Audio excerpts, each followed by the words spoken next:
Welcome everybody to GoLocal Live. It is Business Monday. We are talking small biz fuel here on beautiful Way Bassett Street. I think today's the only nice day of the week and then we get rain.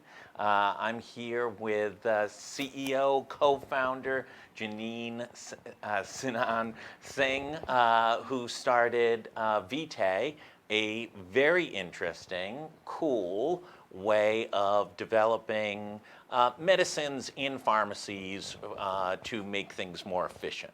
And the auto compounder is your cool product. It's a process, product, machinery, all of those things to really make pharmacies more efficient, right? And a better process to be able to deliver medicines quicker. Yes, exactly. And even more than that, it is making possible the personalization revolution, as I'd call it, in prescription drugs.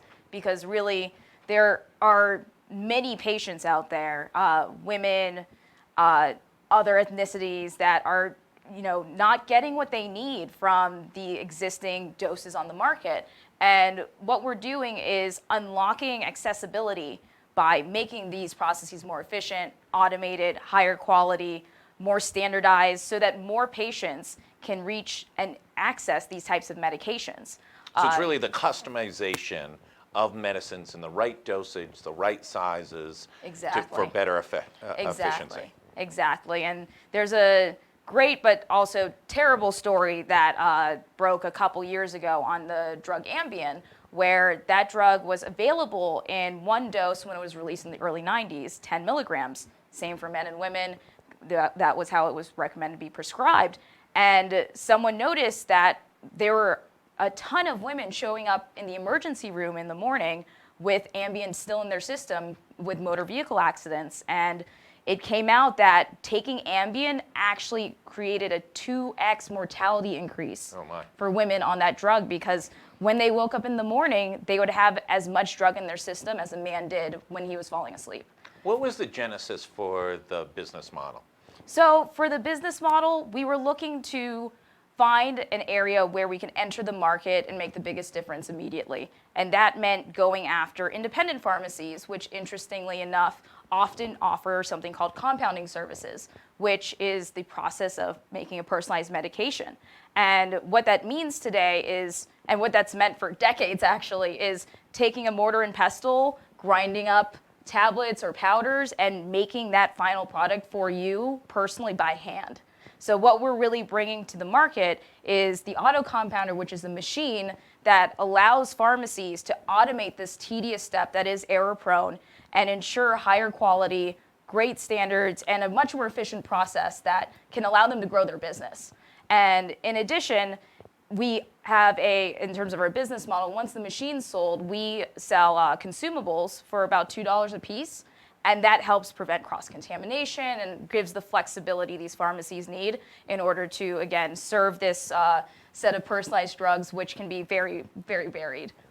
When did you first develop the machinery, the implementation of the process, and put it out to test market, and what was the reaction to it? So people were in the space. Who was first? Yeah. Who to go to first? So actually a local business here, Fusion RX, is a compounding pharmacy in Rhode Island.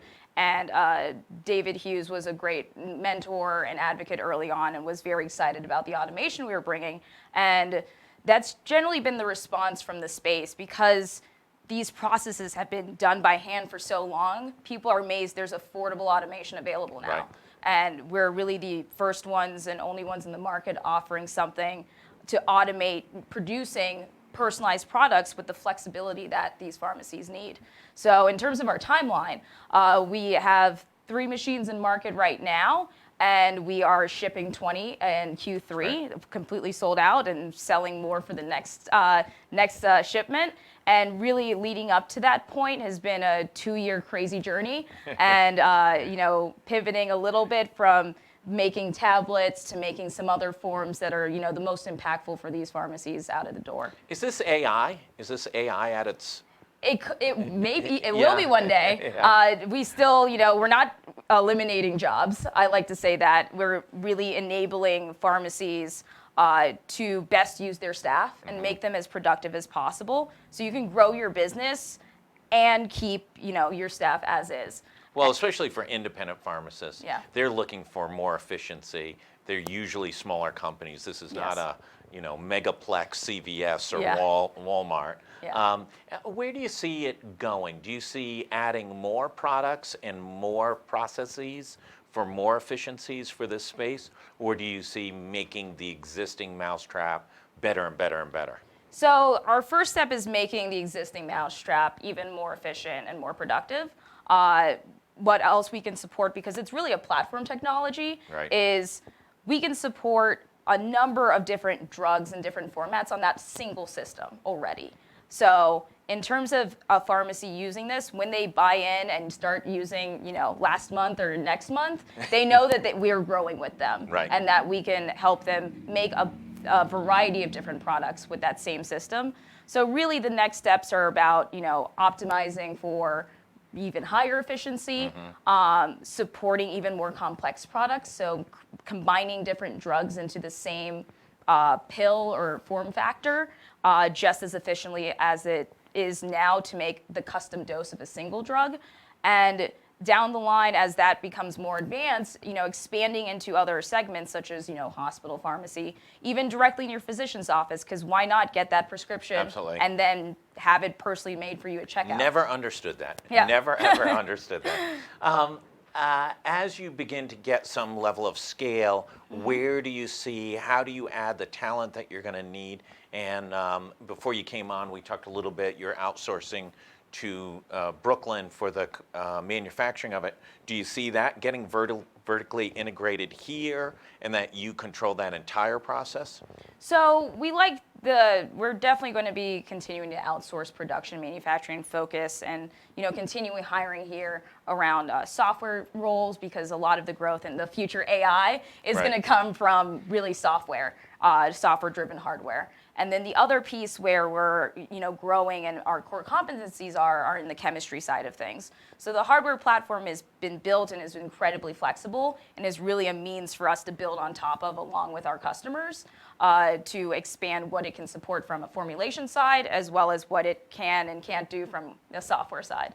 Great. Yeah. So you've got a little bit of lineage. You're a Harvard woman. You've got a co-founder who's a Brown Yep. guy, and you've got some other Brown folks. And now you're leveraging an innovation grant down at URI and bringing in their capacity as well. Talk a little bit about growing a company here and tapping into the universities. Yeah, so the Innovation Voucher program has been incredibly useful for us, especially early on. We were fortunate enough to get 2 innovation vouchers over our lifetime. One when the first program came out that helped us develop our formulation chemistry, and the one that we're actively working on now, which is actually related to the Ambien story I mentioned to you, where we are investigating with Lifespan the effect of lower doses of Ambien titrated for women, so that we can see if that 5 milligram dose, which we have heard from physicians and patients is still too much for women, whether doses as small as 0.5 milligrams or 1, when done over a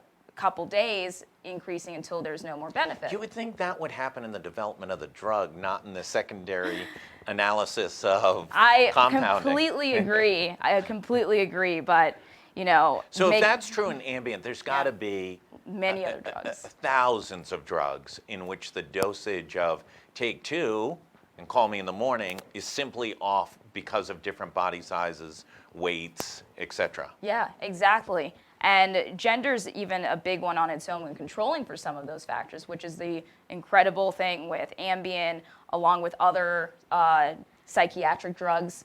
And same thing for being an elderly patient, where there's poor renal clearance and you need a lower dose. But Right. good luck, always getting that in an easy form factor, especially if you're dealing with polypharmacy, which is all too common, sadly, as you get older.